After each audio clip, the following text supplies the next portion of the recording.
Yes. आप अपने juniors के लिए क्या मैसेज देना चाहेंगे अगर वो भी एग्जामिनेशन को प्रिपरेशन स्टार्ट करना चाहते हैं जीपैट नाइपर की?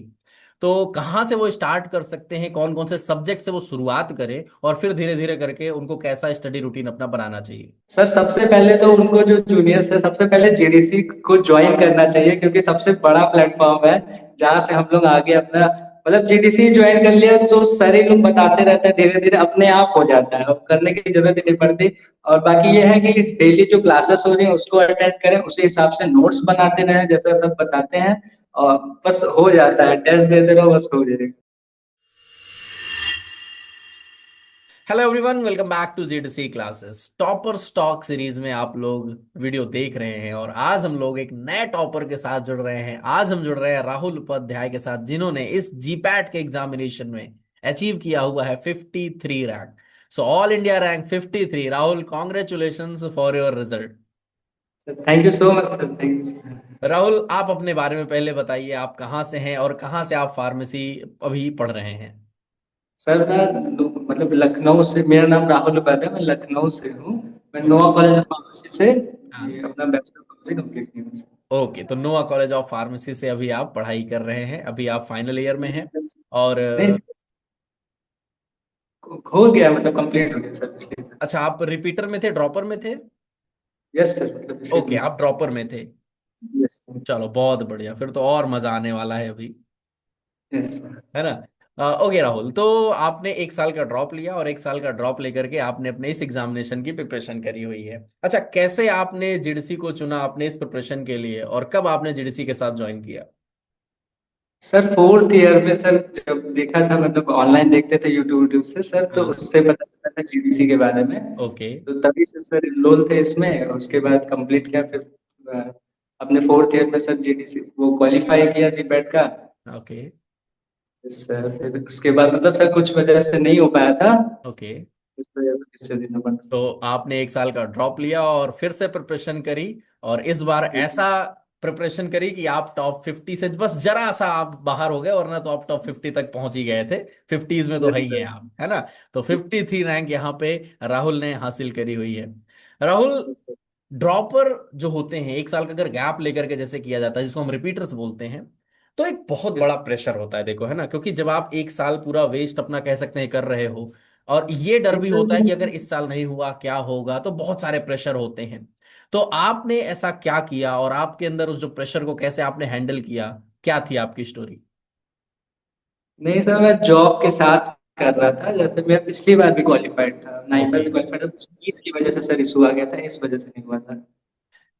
ठीक है, तो नहीं, फिर भी मतलब जैसे होता है ना कि हम एक साल का अभी सिर्फ जॉब कर रहे हैं, मास्टर्स यस में सर। एडमिशन नहीं लिए हुए हैं, तो उस चीज में आप यस सर। जॉब के साथ अपने इस प्रिपरेशन को कर रहे थे।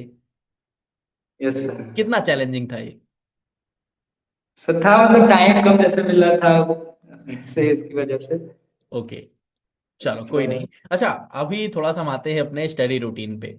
आप जॉब भी कर रहे हैं, जॉब के साथ अपनी पढ़ाई भी आपको बैलेंस करना है, तो ये आपका यस कैसे सर। चल रहा था? आपका स्टडी रूटीन क्या हुआ करता था? सर सुबह का मतलब सुबह उठा, सुबह एक टाइम क्लासेस जो होते थे उसको क्लासेस को अटेंड करते थे सर। हम्म। उसके बाद सर दिन में मतलब जैसे मैं अटेंड करता था, और उसके बाद कोचिंग स्कूल में पढ़ाता था। ओके, ठीक है। तो तो आप। शाम को मतलब 3 बजे से 3 o'clock से ओके। लेकिन 9 o'clock तक कोचिंग में रहता था। उसके बाद आकर के जो क्लासेस होती थी और जो रिवीजन करना होता था वो सब मैं उस टाइम पे अटेंड करता था। और डेली जो टेस्ट होते थे सर, जो 50 डे 50 मॉडल पेपर टेस्ट थे, वो सर ज्यादा बहुत ज्यादा हेल्पफुल रहे थे ओके। पूरे ड्यूरेशन। क्योंकि उसमें जैसे नंबर आते थे सर, फाइनल में भी नंबर वैसे ही उसमें भी आया सर। ओके, चलो बहुत बढ़िया। सो राहुल, थोड़ा सा हम यहाँ पे आते हैं अभी। हमने प्रिपरेशन करना शुरू कर दिया हुआ है, लेकिन फिर भी कई बार क्या होता है ना, कि ऐसा सैचुरेशन आता है कि पढ़ रहे हैं पढ़ रहे हैं पढ़ रहे हैं, तो कभी कभी लगता है कि क्या करें, अभी बहुत ज्यादा पढ़ाई हो रही है, अभी मन नहीं कर रहा है, आज ये नहीं हो रहा। तो उस सैचुरेशन में आपका क्या इंटरटेनमेंट हुआ करता था? आप कैसे वापस से अपने आप को रिफ्रेश करते थे कि नहीं, पढ़ना है, फिर से पढ़ाई करेंगे? आपका क्या था ये? सर जब जैसे सैचुरेट हो जाता है तो थोड़ा देर जैसे बाहर दोस्तों के साथ हो गया या मूवीज वूवीज हो गए वो देख लेते थे, फिर उसके बाद जैसे सर अपने अंदर जो कॉन्फिडेंस होता है मतलब करना है तो अपने आप ही से सर आ जाता था कि फिर से पढ़ना है, बैठने पढ़ना है जी। ऐसे। सेल्फ मोटिवेशन एक बहुत इंपॉर्टेंट चीज होती है, और डेडिकेशन और डिसिप्लिन यही आपको यस अल्टीमेट विनर बनाते हैं। राहुल, थोड़ा सा क्लासेस के ऊपर आते हैं। क्लासेस चल रही थी, क्लासेस में आपका कैसा इंटरेक्शन रहा, क्लासेस में कैसा आपका मजा आया? सर क्लासेस जैसे मैं लाइव नहीं कर पाता था, शामी को करता था जब वो रिकॉर्डेड आते थे, हम्म। उसमें ही देखता था सर। और जो भी होता था क्लासेस से नोट करना, जितने भी सर आप लोग पढ़ाते थे सर, सारी चीजें एकदम डिसिप्लिन मैनर में करते थे सर। ओके। और यही तो। चलो बहुत बढ़िया। अच्छा, नोट्स के ऊपर आते हैं, आपने नोट्स प्रिपरेशन करी थी या फिर कोई रेफरेंस बुक से आप पढ़ाई कर रहे थे? नहीं नहीं सर, बस जीडीसी के मॉड्यूल्स को फॉलो किया, उसी हिसाब से जैसे जैसे सर आप बताते गए सर, आप तो नोट्स बनाते नहीं थे, मतलब आप मॉड्यूल से ही, मॉड्यूल बोल रहे हैं, नोट्स से ही जो आप बताते थे उसी को डायरेक्ट डायरेक्ट हम लोग बनाते जाते थे, उसी से ओके। होता जाता था। अच्छा, कंसिस्टेंसी को मेंटेन कर पाना एक बहुत बड़ा चैलेंज हुआ करता है राहुल, क्योंकि हम यस हर सर। दिन पढ़ रहे होते हैं तो अभी कभी कभी लगता है कि चलो आज रहने देते हैं। तो आपका ये जो कंसिस्टेंसी थी कैसी मेंटेन थी, और आपका जो स्टडी माहौल होता था, कितने घंटे का आप एक दिन में पढ़ाई करते थे? सर वैसे घंटे वाइज नहीं करते थे, मतलब जैसे जितना हो पाया, मतलब जैसे जो सब्जेक्ट रात में डिसाइड किया कि हाँ ये कल करना है, अगर वो ओके। कंप्लीट हो जाता था तो उसके बाद हम लोग रेस्ट लेते थे, तो ऐसे आप टाइप। डेली गोल बनाते थे कि अगले दिन मुझे इतना टॉपिक हाँ। खत्म करना है, और उस पर आप वर्क करते थे? यस सर, जैसे आप ऑर्गेनिक का डिसाइड किया कि हाँ ये चीजें कंप्लीट करनी है, रिएक्शन हम्म। सारी रिएक्शन तो वो ओके। कंप्लीट किया, तब जा करके जो अगला सोचा था वो करते थे, फिर रेस्ट ऐसे लेते थे सर। चलो बहुत बढ़िया। अच्छा, थोड़ा सा भी यहाँ पे आते हैं।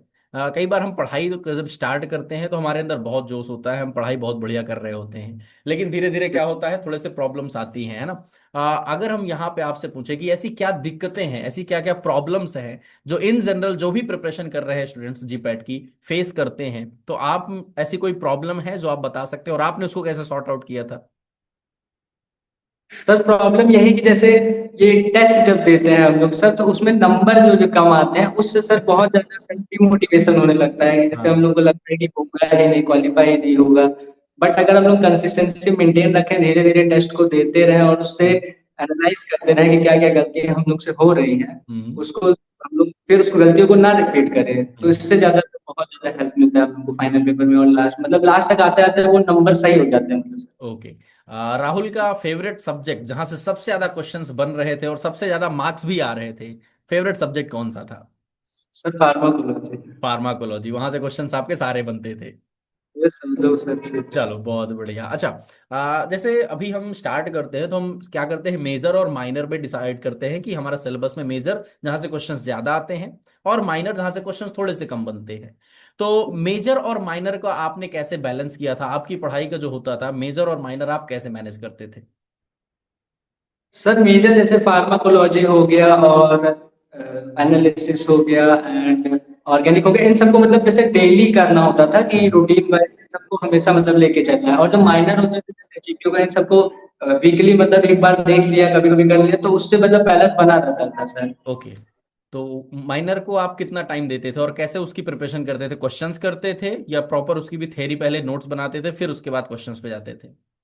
नहीं नहीं सर, जैसे जो मॉड्यूल्स जितने थे माइनर के लिए बस मॉड्यूल प्रेफर किया था सर, ओके। जितने मॉड्यूल्स थे उसी से पढ़ा, और सेम सर वही बायोटेक के क्वेश्चन हो गए एंड माइक्रोबायोलॉजी क्वेश्चन जो मॉड्यूल में थे, एक ही दो पढ़ा भी था, वो भी आ ही गया, मतलब वो टेस्ट ऑर्गेनिज्म वाला वो फर्स्ट ओके। पढ़ा भी था, फर्स्ट ही आ गया वहाँ पेपर में। चलो बहुत बढ़िया।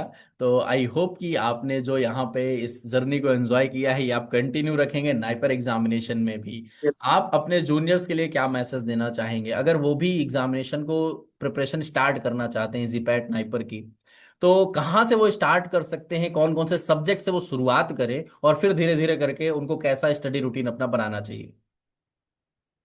सर सबसे पहले तो उनको जो जूनियर्स है सबसे पहले जीडीसी को ज्वाइन करना चाहिए, क्योंकि सबसे बड़ा प्लेटफॉर्म है जहाँ से हम लोग आगे अपना, मतलब जीडीसी ज्वाइन कर लिया तो सर ही लोग बताते रहते हैं, धीरे धीरे अपने आप हो जाता है, अब करने की जरूरत ही नहीं पड़ती। और बाकी ये है कि डेली जो क्लासेस हो रही है उसको अटेंड करें, उसी हिसाब से नोट्स बनाते रहें जैसा सब बताते हैं, और बस हो जाता है, टेस्ट देते रहो बस हो जाएगा। चलो बहुत बढ़िया राहुल, आपके साथ मजा आया बात करके। एंड आई होप कि जो भी जूनियर्स इस वीडियो को देखेंगे वो लोग जरूर मोटिवेट होंगे कि हाँ किया जा सकता है, इतना टफ नहीं है। और ये स्टोरीज जो हैं इसी के थ्रू कहीं ना कहीं उनके अंदर भी मोटिवेशंस आते हैं। Thank you so much Rahul, and wish you all the best for the NIPER examination as well, वहां भी आप बहुत अच्छा करें। Thank you sir. Okay Rahul.